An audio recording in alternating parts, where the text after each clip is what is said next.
When my son told me I wasn't welcome at his house for Christmas, I smiled, got in my car, and made one call. By the new year, I'd canceled their mortgage payments, and that was just the beginning. Justice must be restored and arrogance punished. You won't believe what I did next. Before we continue, please subscribe to the channel and let us know where you're listening in the comments. It started weeks before Christmas. I'd been looking forward to it all year. Just me, Michael, and maybe Isabella's parents sharing a meal. I'd even offered to make my famous turkey, the one with sage stuffing my late wife Maria always loved. Remember how she'd say it? Was better than her grandmother's, I asked, settling into Michael's leather couch. The air smelled of Isabella's expensive vanilla candles, and their 12-foot Christmas tree glowed like a beacon. But Michael shifted beside me, his wedding ring catching the light. Shoulders hunched, he wouldn't meet my eyes.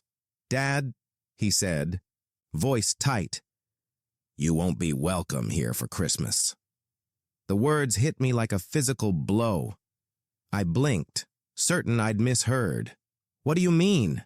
He stared at the marble coffee table, the one I'd helped him pick out last spring when Isabella decided their old furniture wasn't sophisticated enough. "Isabella's parents are coming," he mumbled, "and they'd prefer if you weren't here." My hands went cold. "They'd prefer. It's just easier this way, Dad. You know how her family is about traditions. They have their own way of doing things." His voice shrank with each word. I looked around the living room, at the silk curtains I'd paid for. When Isabella complained about privacy, at the hardwood floors funded by my second mortgage, at the crown molding that maxed out my credit card. Every inch of this house bore my fingerprints, my sacrifice, my love. "Their own way?" I repeated slowly. "And what way is that, Michael?" He flinched. "Dad, please don't make this harder." Through the kitchen archway, I saw Isabella's $2,000 KitchenAid mixer, the essential one she'd used twice since October. "Where will I spend Christmas then?" My voice was quieter than I intended. Michael's face crumbled. "Maybe visit Aunt Rosa, or we could do something the weekend after." The weekend after. Like Christmas was just another appointment. I stood, my knees aching after 8 years of carrying this burden alone. "I see. Dad, wait." But I was already moving toward the door, past family photos where my face grew smaller in each frame, past the coat closet stuffed with Isabella's $1,000 jackets. My hand found the doorknob, cold and solid. "Son," I said without turning, "tell Isabella's parents. Feliz Navidad." The December air slapped my face as I walked to my truck. Behind me, Michael called my name once, then the soft click of the door. Final, absolute. I sat in the driver's seat, engine off, watching Christmas lights twinkle in windows I'd never be welcome in. My phone buzzed. Probably Michael, wanting to smooth things over with empty promises. I didn't answer. I drove into the darkness, leaving behind the warm glow of the house I'd bought but would never belong in. Justice must be restored. And you won't believe what I did next. The heater hummed against the December cold as I drove home, south. Hills blurring past my window. Every corner held memories of the man I used to be. The fool who believed family meant everything, who'd give his last dollar to see Michael smile. That man was dead. I stopped at a red light, watching a young father load presents into his SUV while his kids fogged the windows with excitement. Once, that had been Michael and me. Before Isabella, before I became nothing more than a walking ATM with inconvenient emotions. Numbers started rolling through my head like a broken slot machine. $2,800 every month for 5 years. My calculator had given up last spring when I finally added it up. $140,000, more than Maria and I saved for retirement. Gone. Just gone. I pressed the accelerator hard as the light turned green. 5th Street, where I refinanced our house to cover their down payment. The loan officer had pitied me. "Mr. Flores, are you sure? You're risking everything for someone else's investment." Someone else's investment, not my son's future. Lincoln Street, the bank where I took a second mortgage when Michael lost his job.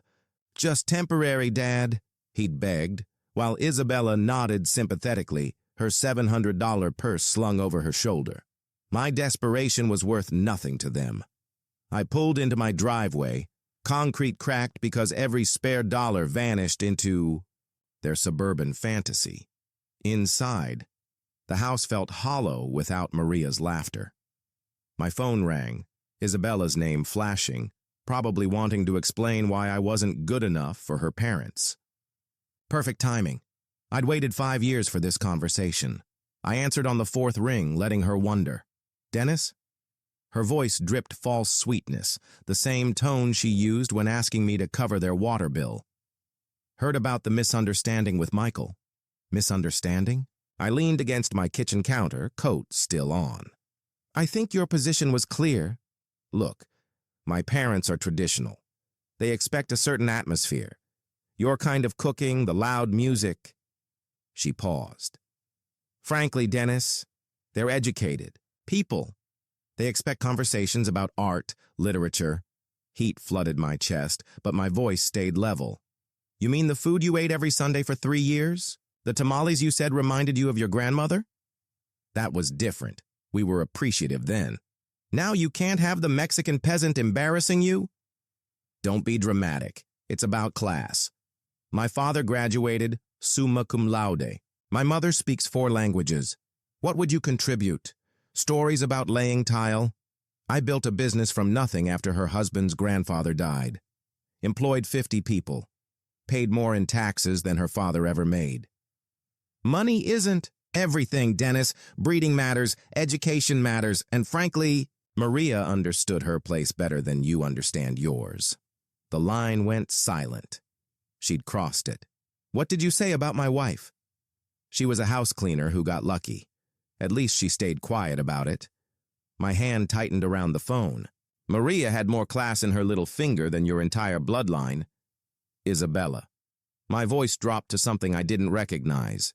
"This conversation is over. We're done pretending to be family. You can't just, we're done." I ended the call. The air felt cleaner. I walked to my desk, pulled out the manila folder I'd avoided for months. Bank statements, mortgage papers, 5 years of automatic transfers bleeding me dry.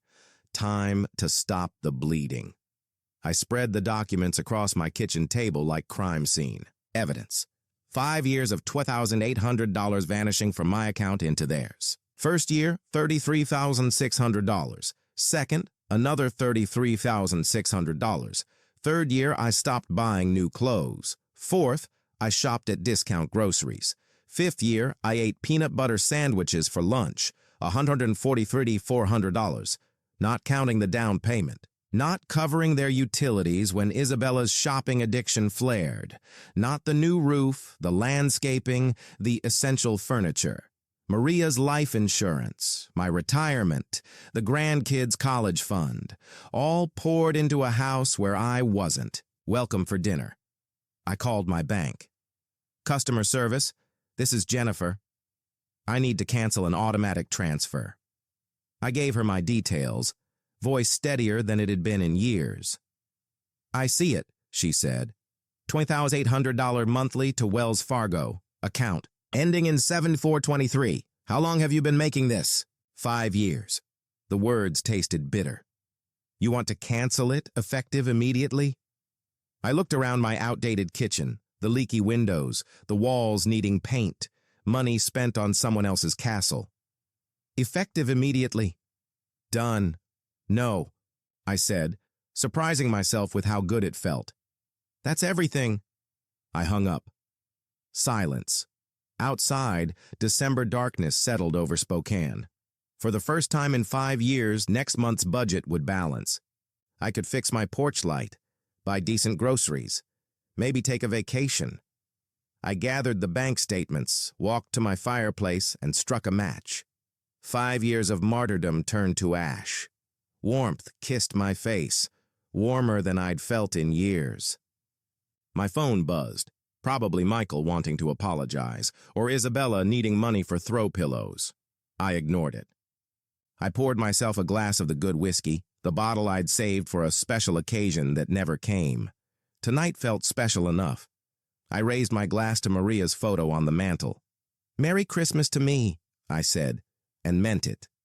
That was just the beginning. The next morning arrived crisp and clear, December sunlight streaming through my kitchen windows as I nursed my second cup of coffee. For the first time in years, I wasn't calculating how much money would disappear from my account in 3 days. The freedom tasted better than the Colombian blend I'd finally allowed myself to buy.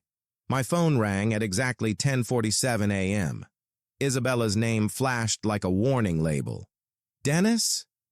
Her voice carried that familiar tone of barely concealed impatience. "I need you to pick up my parents from Spokane Airport. Their flight from Portland arrives at 2 cow." I set down my mug carefully, watching steam curl toward the ceiling. "Isabella, did you forget about our conversation yesterday? Look, whatever that was about, we need to focus on practical matters now," she snapped. "My parents need transportation, and you're the only one with time during the day." The audacity was breathtaking. After telling me I wasn't worthy of sharing Christmas dinner with her family, she expected me to serve as their personal chauffeur. "And you're asking me because that's what family does, Dennis," she said, irritation sharpening her words. "They help each other." A pause, then the final insult. "Besides, let's be honest here. You're not my rival. You're too weak to be my rival. So just get in your truck and pick him up." Weak. After 5 years of funding their lifestyle, after Maria's memory being dragged through the mud. "What airline?" I asked quietly. "Alaska. Air Flight 447, they'll be at Baggage Claim Carousel 3. Her voice turned brisk. "And Dennis? They're expecting someone who can handle their luggage properly. Don't embarrass us. Wear that blue shirt from Michael's graduation. They notice things like that." The line went dead. No thank you, just demands. I sat back, staring at my phone's blank screen. 2 p.m., Flight 447, Baggage Claim, Carousel 3. I glanced at the wall clock, 10:52 a.m. Plenty of time. I poured myself another cup of coffee, added an extra spoonful of sugar, and opened yesterday's newspaper. To the crossword puzzle I hadn't finished. 7 across. Delayed gratification. 12 letters. The answer would come to me eventually. At 6:30 p.m. on Christmas Eve, I parked across the street from Michael's house in Kendall Yards. Warm light spilled from the windows, cars lined the driveway, and through the front window, I saw Isabella playing hostess in the home my money had built. I adjusted my tie, the navy one I wore to Maria's funeral, and picked up the briefcase holding 12 evidence packets. The front door was unlocked, of course. Isabella loved boasting about their safe neighborhood. I let myself in quietly, the scent of roasted turkey and pine hitting me as laughter drifted from the dining room. Then I heard Catherine's voice. "But darling, that's simply not how we do things in our family." I walked into the dining room. 12 faces turned toward me. Surprise, confusion, then horror. Isabella froze, wine glass halfway to her lips. Michael paled. Cody and Catherine looked like they'd seen ghosts. "Good evening," I said calmly, setting my briefcase on their marble sideboard. "I hope you don't mind me joining your celebration." Isabella found her voice first. "Dennis, this is inappropriate. Leave immediately." "Actually," I opened the briefcase, "your guests deserve to know who paid for this dinner." I pulled out the first stack of papers and placed it before a gray-haired woman in pearls. "Bank records," I said conversationally, moving around the table. 5 years of financial support. $168,000 in mortgage payments alone. The room fell silent, except for the rustle of paper. A man in an expensive sweater stared at a statement. "Outrageous," he whispered. Isabella stammered. "He volunteered. We never asked." I cut her off, slapping the newspaper article on the table. Let's talk about what you did ask for. Cody's face turned ashen. A woman in a silk blouse looked up. Cody, what is this? He's unstable, Cody blustered. Financial problems? Financial problems? I almost laughed. I've funded your daughter's lifestyle to the tune of $237,468 while you called me a peasant. I pulled out my phone, showing Isabella's Facebook post.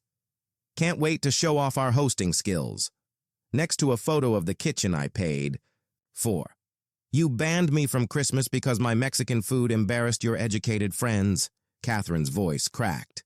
He abandoned us at the airport. After you told me I wasn't welcome, I said quietly. After 5 years of paying your bills while you looked down on my heritage. The silence was deafening. The woman in pearls stood up.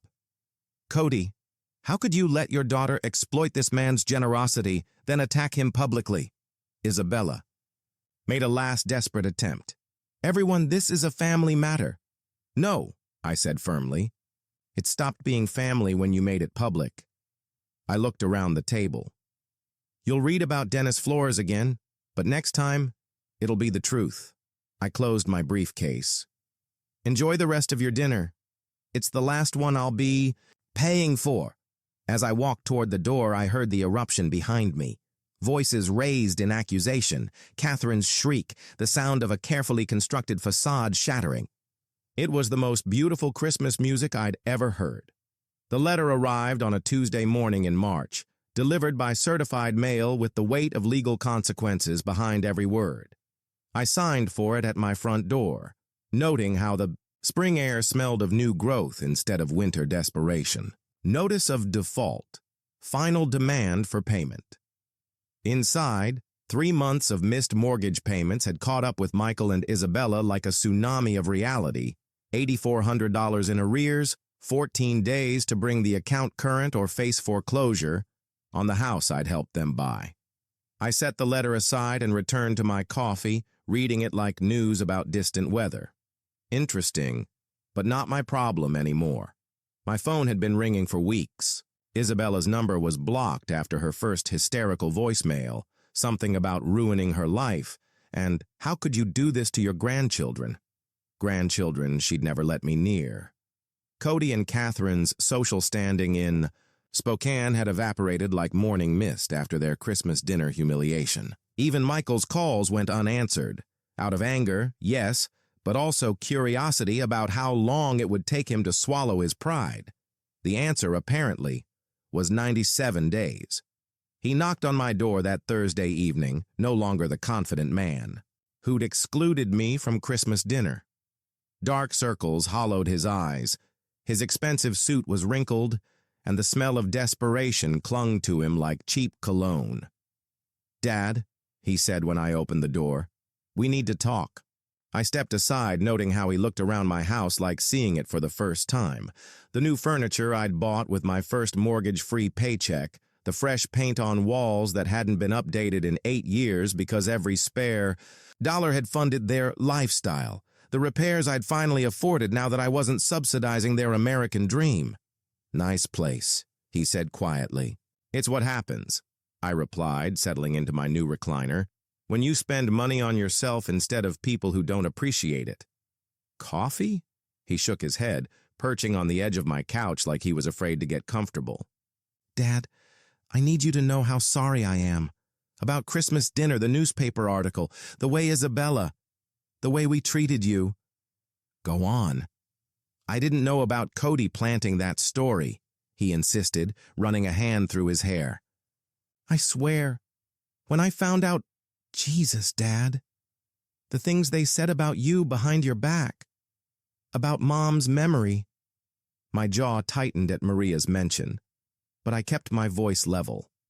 What exactly did they say about your mother?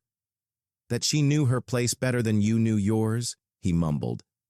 That she understood boundaries. You should have defended me, I said simply. Years ago. I know, he whispered. I should have. We sat in silence, the weight of 5 years of mistakes filling the space between us. Outside, my neighbor mowed, His lawn. Normal sounds of a normal Thursday where sons didn't exclude their fathers from Christmas. The house is in foreclosure, Michael finally admitted. I know. We can't make the payments without... He stopped, realizing how it sounded. Without your help.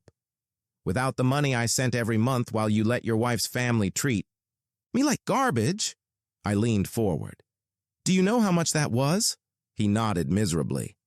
Isabella calculated it after Christmas. Over $200,000.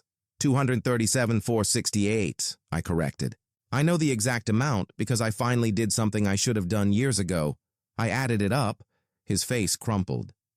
Dad, I'm so sorry. I don't know how to fix this.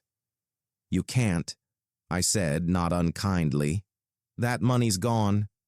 But more importantly, those years are gone. 5 years I could have been building a relationship with you instead of funding Isabella's fantasy life. I know that now, he said, hope flickering in his eyes. But maybe we could start over. Maybe there's a way to... Are you asking me to resume the mortgage payments? The hope died. We're going to lose everything, Dad, he whispered. The house, Isabella's respect, her parents' approval. You'll figure it out, I said. The same way I figured out how to live without a son who respected me. The same way I learned to spend Christmas alone while you celebrated with people who thought I was beneath them. He started crying quietly, like a man who'd run out of options. I lost you, didn't I? I chose them over you, and now I've lost you forever. I watched him, the man I'd raised, loved, and sacrificed for, who'd let his wife's family convince him his father wasn't good enough for their company. Michael, I said finally, you didn't lose me. You gave me away. There's a difference. He wiped his eyes. Is there any chance, any way you could forgive me? I forgave you months ago, I said, meaning it. But forgiveness doesn't mean going back. It doesn't mean pretending this didn't happen, or that I'll resume paying for a lifestyle that came with conditions, like me being grateful for scraps of your attention. Then what does it mean? I stood and walked to my mantel, where Maria's photo sat next to a new picture, me with Rosa and her family at Easter dinner. The first holiday I'd spent with people who actually wanted me there. It means if you want a relationship with me, you'll build it from scratch. It means showing respect instead of demanding I earn it. It means making choices based on what's right, not what's convenient. I met his gaze. And it means the next time someone, your wife, her parents, anyone, tries to exclude me from family gatherings, you'll remember who actually acts like family. He nodded slowly, understanding perhaps for the first time that respect wasn't something he could take for granted. The house, he asked quietly. Isn't my problem anymore, I said, sitting back down. You're a grown man, Michael. Figure it out like grown men do. Get a job that covers your bills, sell the house and buy something you can afford. Stop living beyond your means and expecting others to subsidize your choices. He stood, shoulders straight for the first time since he'd arrived. You're right about all of it. He walked to the door, then turned back. Dad, for what it's worth, seeing you stand up for yourself at Christmas dinner, I was proud of you. Embarrassed and angry, but proud too. Good, I said. Maybe there's hope for you yet. After he left, I poured myself a glass of the good whiskey and stepped onto my back porch. Spring was coming to Spokane, trees budding, air warming with promise. In 4 months, I'd be 63. Maria had been gone 8 years. I'd wasted 5 of them being a doormat for people who didn't appreciate sacrifice. I wasn't planning to waste any more. My phone buzzed with a text from Rosa. Dinner Sunday. The kids want to show you their school projects. I smiled and typed back, wouldn't miss it. Real family, it turned out, was something you found with people who actually wanted you there. Everything else was just expensive theater, and I was done buying tickets to shows where I wasn't welcome on stage. The whiskey tasted like freedom, and the future looked exactly as bright as I was willing to make it. Spring arrived in Spokane like a quiet promise, and for the first time in years, I wasn't drowning in debt or dread.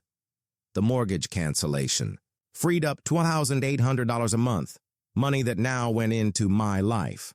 I replaced the leaky windows myself, the new glass sealing out the March chill. I hired a landscaper to fix the cracked driveway, the concrete smooth under my boots instead of tripping me up. The porch light finally worked, casting a warm glow on the fresh paint, Maria's favorite sage green, that I'd applied to the walls myself.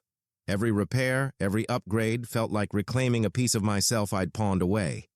I started eating properly again. No more peanut butter sandwiches.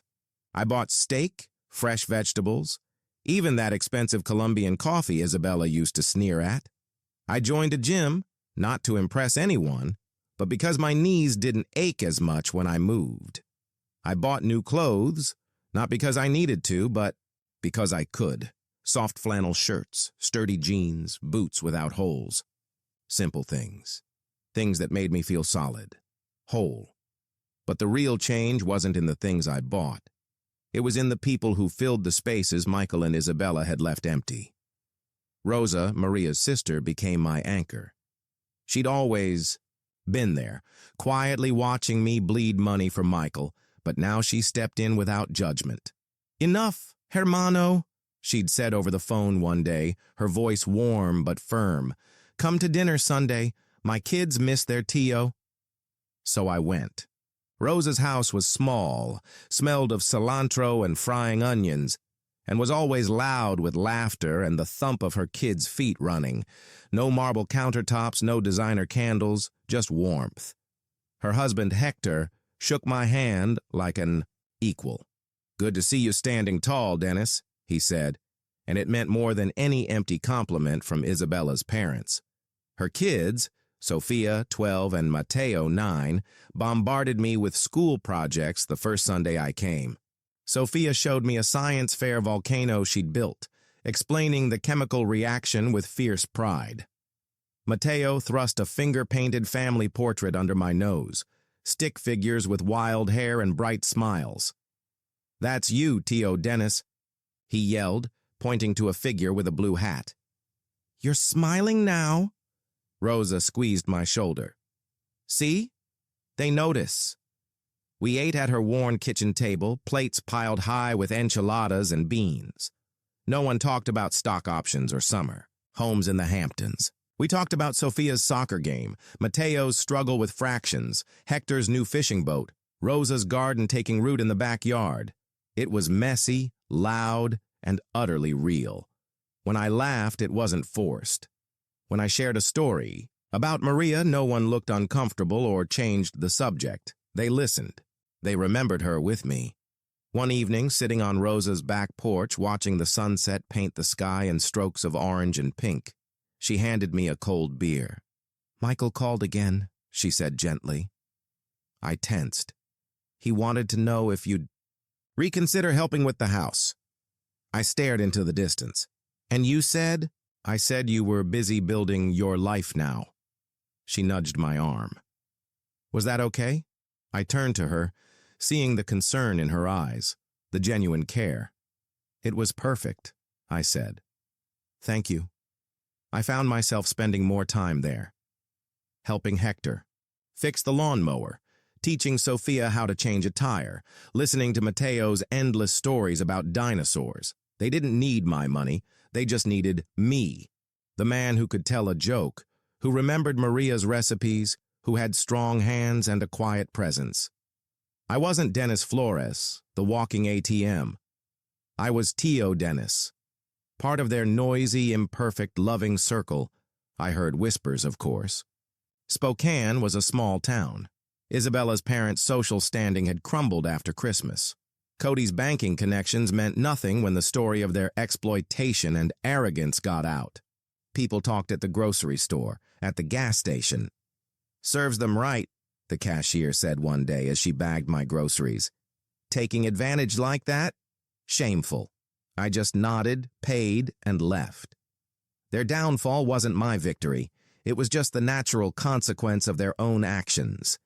My victory was the peace I felt walking into Rosa's house, the way Sophia hugged me goodbye, the sound of Mateo yelling, "Bye, Tio Dennis, see you next Sunday."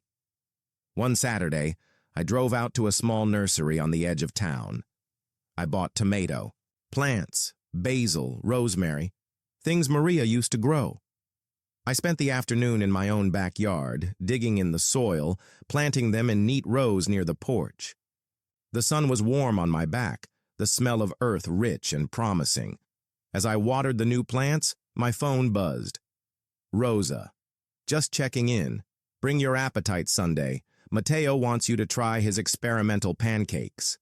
I smiled, typed back, "Wouldn't." Miss it? And set the phone down. I looked at the small green shoots pushing through the dark soil. New life. Growth. It wasn't the grand house Michael lived in, the one sinking under the weight of its own lies and debt. It was small. It was mine. It was real. And for the first time in a very long time, it felt like home. The future stretched. Ahead, not as a burden, but as a garden waiting to bloom, and I was finally ready to tend it. By summer, the "for sale" sign stood crooked in Michael's front yard, a stark, faded plea on a lawn now overgrown with weeds. I saw it when I drove past Kendall Yards on my way to Rosa's. The curtains were drawn, the expensive Christmas decorations she'd loved still boxed and stacked in the garage, visible through the dusty windows. Word traveled fast in Spokane. Isabella's parents had slunk back to Portland after Cody's banking connections dried up, his reputation in tatters. Michael, drowning in debt and shame, took a second job stocking shelves at a grocery store. Ironic, given how he'd once sneered at my working-class stories.